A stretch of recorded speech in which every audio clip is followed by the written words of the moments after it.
আসসালামু আলাইকুম, সবাইকে ঈদ মোবারক। আজকে ডিম মোবারকের দিন ছিল, তো ডিম মোবারক উপলক্ষে আপনাদের সবাই ঈদ মোবারক জানাই।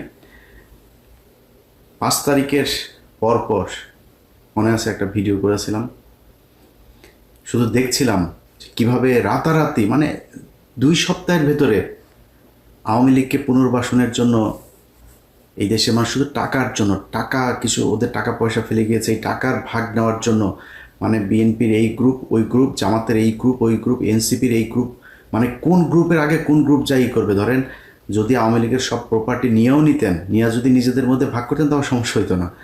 মানে কার আগে কে যাবেন, ওরে শেল্টার ভাই আমি তোমারে দিয়ে দিব, তুমি আমার এটা শেল্টার দাও। তো ওই এলাকায় মনে করেন একই রাজনৈতিক দলের 2 জন নেতা আছে, ওই নেতাকে বললো তুমি আমারে দাও, আমি তোমার শেল্টার দেবো, সে শেল্টার দিচ্ছে। কেন্দ্রীয়ভাবে যদি মনে করেন পলিটিক্যাল দলগুলো সব নিয়ে নিত তাও কিন্তু এই সমস্যা হইতো না। তো গণিমতের মাল নিয়ে নিবেন। আওয়ামী লীগ কী জিনিস ওইটা আমার মনে হয় আমার চাইতে যাদের ডাবল বয়স তারাও এখন বুঝতে পারে না, অথবা বুঝতে চায় না, বুঝেন না, বুঝে না বোঝার ভান করে। আওয়ামী লীগরে কুকুর বুঝেন, কুকুর যেমন রাস্তাঘাটে পয়দা হয় না, ওরা বল না ওদের জন্ম রাজপথে, ওদের মাদেরকে হাজার হাজার কুকুর মিলে লাগায় তারপরে যদি পয়দা করে যেটা ওইটা একটা আওয়ামী লীগ হয়। আওয়ামী লীগরে তবে মানুষের মতো করে আপনি করতে পারবেন না। একটা মেয়ে মানুষ আজকে কোথায় সেই নারীবাদীরা? মেয়েটার যে পরিমাণে গালাগালি করছে, এখানে যে হেনস্থা করলো, বাংলাদেশের নারীবাদীরা আজকে আপনার কথা বলতে মন চায় না। কোথায় খুশি কবির, সুলতানা রহমান, কি কি সুলতানা যেন, এগুলো কোথায় আপনারা এখন করেন? কেউ করেন না কেন? দেশের পত্র পত্রিকা কোনো জায়গায় নিজে নারীর এই ধরনের অবমাননা হলো, এই অকথ্য ভাষায় গালাগালি তার গায়ে ধাক্কা দিয়ে ফেলে দিয়েছে তাকে। এই কথাগুলি আমরা পরপরই বলেছিলাম যে বাংলাদেশে একটা সময় আসবে সামনে, এইসব পোলাপানগুলো রাস্তাঘাটে যাবে আর মার খাবে, থাপড়ানি খাবে। ভাই আপনার তো কেউ নাই, আপনার এই পলিটিক্যাল দল আছে।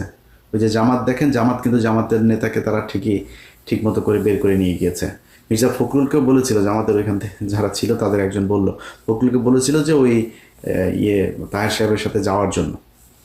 তাহের সাহেব যখন বের হয়েছে তো সব তাহের তাহের তাহের ভাই এভাবে সব স্লোগান দিচ্ছে। তো ফখরুলের আর ভাল লাগে না এটা, সে ওইখান থেকে বের হয়ে গেছে। সে মনে করেছে তার জন্য বিএনপির লোকজন ফুলের মালা টালা নিয়ে দাঁড়িয়ে আছে, তিনি আসবেন আর তিনাকে দেবেন।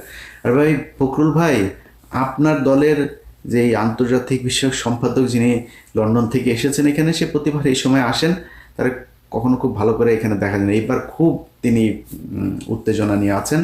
আপনি যখন বের হবেন তখন তিনি তার নেতাকর্মীদের নিয়ে আরেক জায়গায় সরে গিয়েছিলেন। এই পুরো ঘটনাটা একটা প্ল্যানিং গেম হিসাবে আজকে ঘটেছে। এর সাথে জড়িত পররাষ্ট্র মন্ত্রণালয়ের একজন কর্মকর্তা ডক্টর ইউনূসের সাথে এসছেন, হাসানুজ্জামান রাফি। এটার সাথে জড়িত লন্ডন থেকে যিনি এসেছেন আনোয়ার হোসেন খোকন। আজ থেকে 3 দিন আগে তাদের বৈঠক হয়েছে। সেই বৈঠকে এই যে আজকে যে এদেরকে এনসিপির ছেলেপেলেগুলোকে পেটানো হবে এইভাবে, এটা আরও বড় ধরনেরই করার তাদের প্ল্যান ছিল। এটা একটা গতকালকে একটা মিটিং হয়েছে, সেই মিটিংয়ের ব্যাপারে তাদের পরিকল্পনা হয়েছিল যে এই আমরা তোমাদের নেতাকে নিয়ে কিছু বলবো না, তোমরা আমাদের নেতারে নিয়ে কিছু বলবো না, আমাদের শত্রু হচ্ছে ডক্টর ইউনূস আর হচ্ছে গিয়ে জামাত ইসলাম। সো জামাত ইসলাম আর ইউনূসে নিয়ে বলবে, আর এরা দুজনের স্লোগান তো এখন একই রকম, রাজাকার রাজাকার। আপনি কালকে জ্যাকসন হাইটে যদি বিএনপি আর আওয়ামী লীগের যে মিছিলটা দেখেন, যে ইয়েগুলো, সে মাঝখানে গিয়ে আনোয়ার হোসেন খোকন মানে বীরত্বের সাথে 2 পক্ষকে তিনি 2 দিকে সরিয়ে দিচ্ছেন, একদম মিশে মনে হচ্ছে ঈদের কোলাকুলি করছে। এই যে আওয়ামী লীগের সাথে আপনি এই সমঝোতা করলেন, আওয়ামী লীগের লোকজনকে আপনি করলেন যে তোমাদেরকে নিয়ে কিছু বলবো না, তোমরা আমাদের শত্রু না, আমাদের শত্রু খালি ইউনূস আর এদের শত্রু জামাত ইসলাম। সে খালেদা জিয়ারে 2 বছর জেল খাটাইছে, তখন এই সমঝোতা করে নাই। তখন কোথায় ছিল এই বন্ধুগুলো? আনোয়ার হোসেন খোকন, তুমি এইখানে আসো, ওই বিভিন্ন দেশে গিয়া ঈদ দাও, সেখান থেকে মাল নিয়ে তারপরে লন্ডনে ব্যাক করো, এগুলো আমরা জানি না।